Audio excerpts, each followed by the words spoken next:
कई बार social media पे भी बहुत से प्रश्न आते होंगे, आपको नंबर से रिलेटेड होंगे, लिखा रहता है इसको हल करो तो जाने, इसे आईएएस टॉपर ने सॉल्व किया था, इसे हल करो तो हम आपको बुद्धिमान समझेंगे।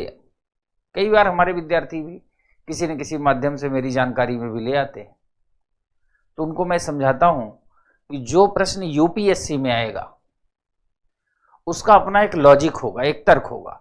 कई प्रश्न ऐसे होते हैं जिनका कोई अपना तर्क ही नहीं होता। मार्केट में बहुत सी बुक्स मिलती हैं, मेरे साथ भी कई बार ऐसा हुआ है कि बाजार वाली बुक के क्वेश्चन हमारे सामने आ गए हैं और लोगों ने कहा बताओ इसके बाद क्या होगा। जैसे एक बच्चे ने पूछा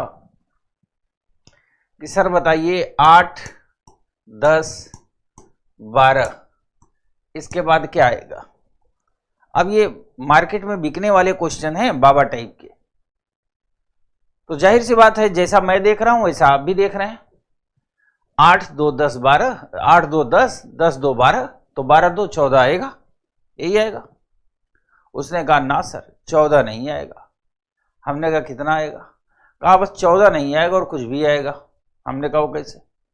काफी बहस आर्गुमेंट के बाद उसने कहा कि सर 2 आएगा, 2।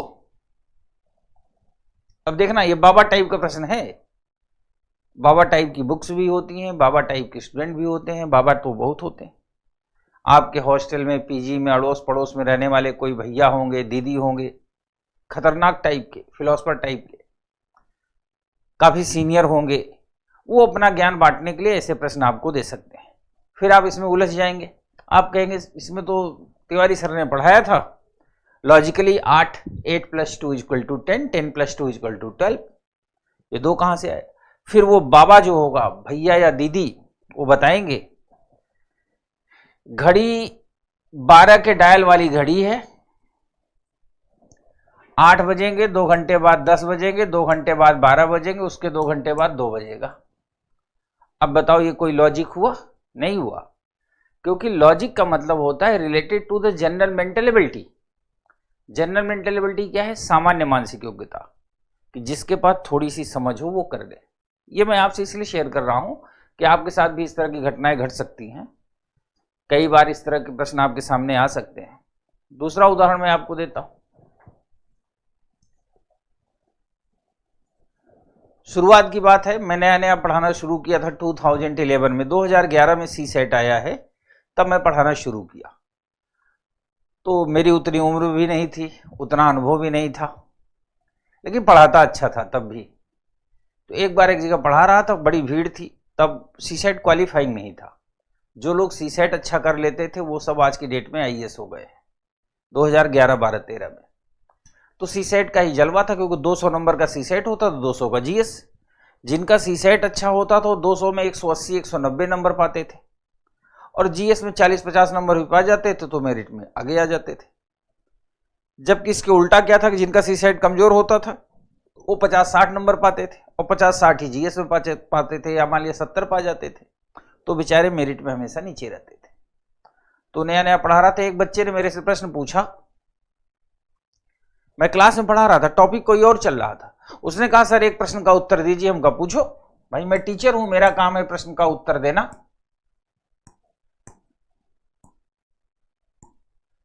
कहा सर आपको बताना है कि प्रश्नवाचक चिन्ह के स्थान पे क्या आएगा।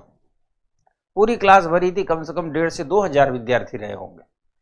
तो मैंने कहा बेटा 1 + 2 = 3, 3 + 2 = 5, 2 + 2 = 4, 4 + 2 = 6।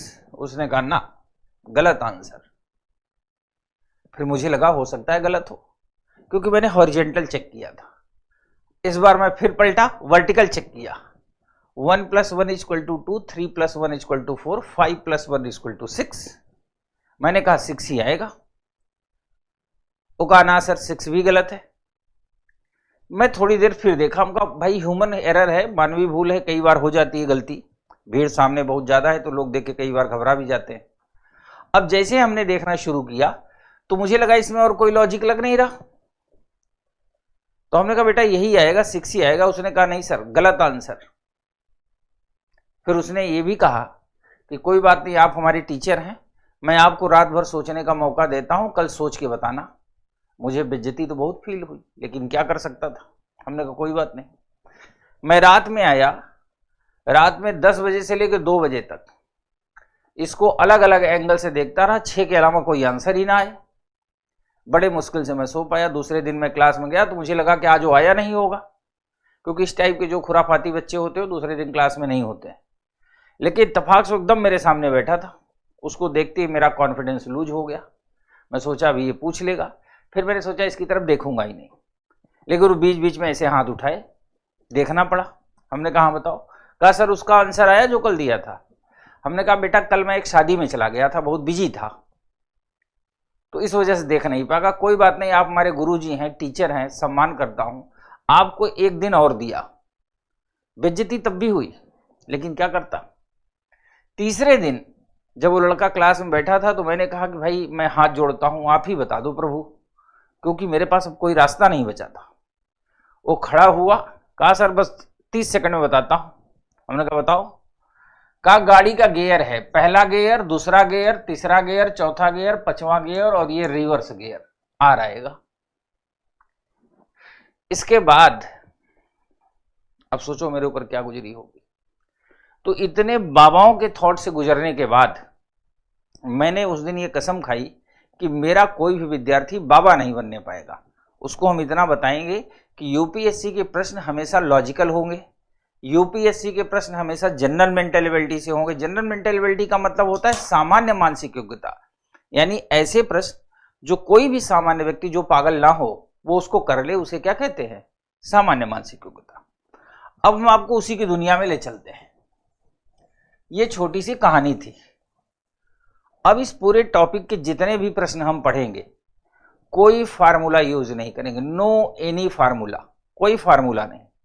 बिना फार्मूले के जितने स्टूडेंट मेरी क्लास देख रहे हैं या जितने भविष्य में देखेंगे, एकदम सिंपल मेथड से कठिन प्रश्न को कैसे हल करना है ये मैं आपको सिखाऊंगा।